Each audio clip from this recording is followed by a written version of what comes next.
In our last video, we talked about installing the TraceBoss software and the fact that when we first launch it, it's going to launch with a simulated gauge. The simulated gauge gives us a chance to play around. We can make measurements. We can look at the different profiles, for example, the waviness profile or the primary plus waviness. We can look at the measured data as it came into the gauge. We can play and demonstrate the capabilities of TraceBoss. However, the real beauty of TraceBoss is the ability to connect to your very own gauge and not use this simulated measuring instrument. Now, this corner of the screen will always tell us what we're connected to, and I know that I'm simulated because the gauge probe height indicator oscillates back and forth, just kind of telling me it's fake. So to connect to a gauge, I want you to do something very important, and that is open the help system and look at the section regarding connecting to a gauge. This section talks through connecting to each type of gauge. Now, different gauges are going to require a different kind of connection or a different kind of setup. For example, the SM Light Surf. This is a handy little gauge. We simply plug in the gauge and it comes to life and it communicates with the software. Now, there's a piece of this that we need to understand before we take any more steps. We are going to use Windows Device Manager to determine if we're connected or not. All of these gauges are going to connect, and we're going to use Windows Device Manager to see that they are indeed connected. So to get to Windows Device Manager, simply click on the Windows icon and type Device Manager, and as you start typing, it will come up and Device Manager will open. Now here's Device Manager on my computer with this current configuration. I'm going to go ahead and plug in the Light Surf because in my help system it says to connect a Light Surf, simply connect the gauge to a PC with a cable.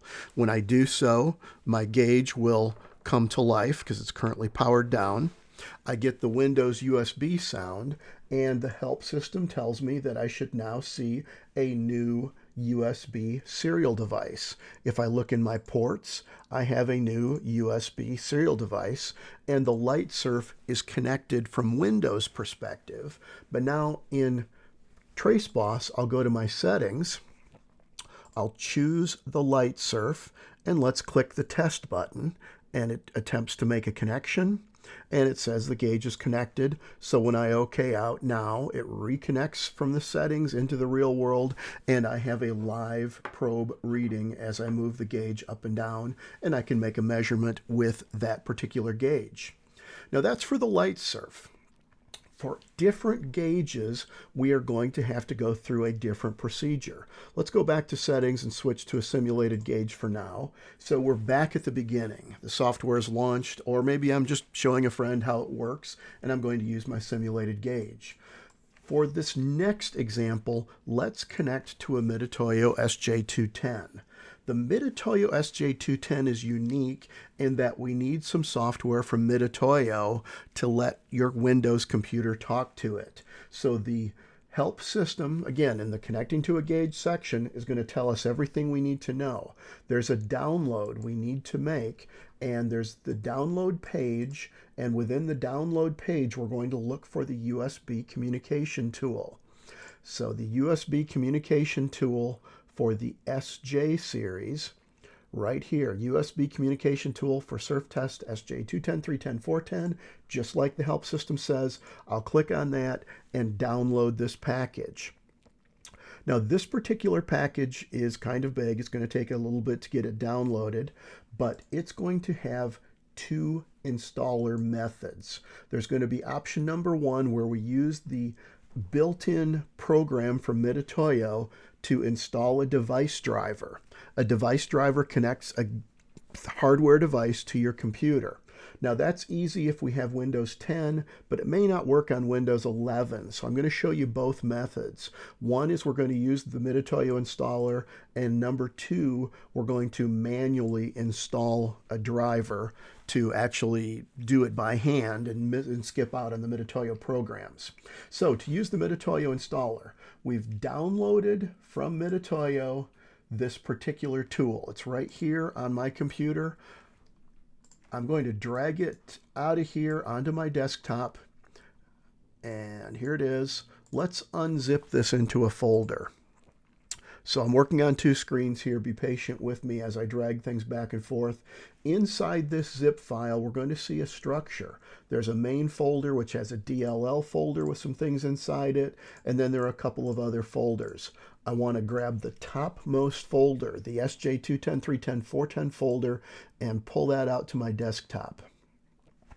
So now, this folder I'm dragging out to my desktop.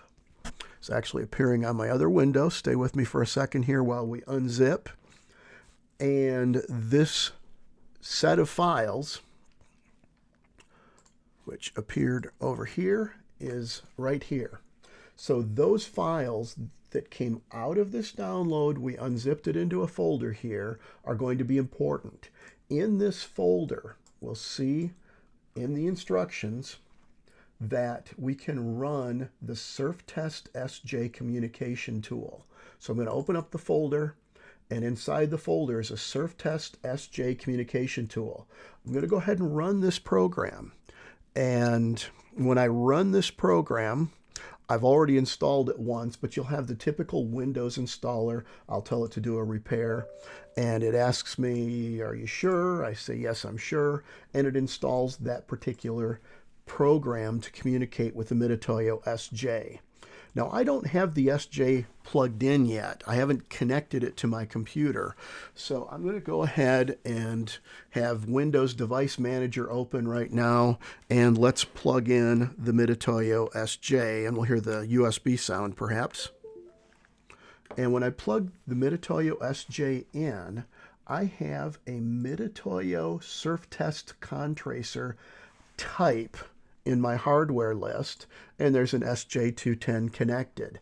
That's exactly what we want to see. We want to see, just like the help system says, we want to see a Mitutoyo surftest contracer SJ210.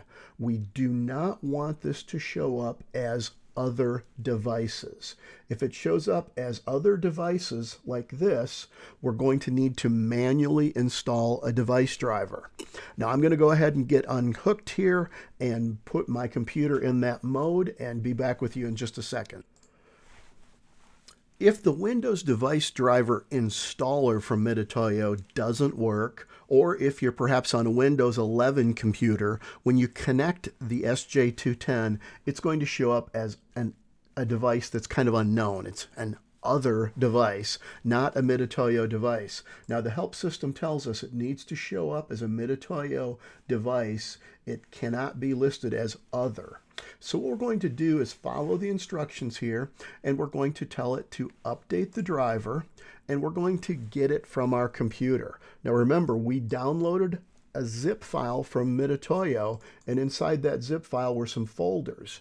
The DLL folder has an SJ folder, which has an INF folder, an information folder. That's the piece we're going to go looking for. So I'm going to browse my computer for a driver. I'm going to browse to my desktop and find that SJ, DLL, SJ, INF, information. And when I OK that, and hit next, be sure include subfolders is checked by the way, and hit next, it's installing that device driver. I can close this, and now my device manager shows it as a Mitutoyo device. We are now connected properly where TraceBoss can talk to the Gage.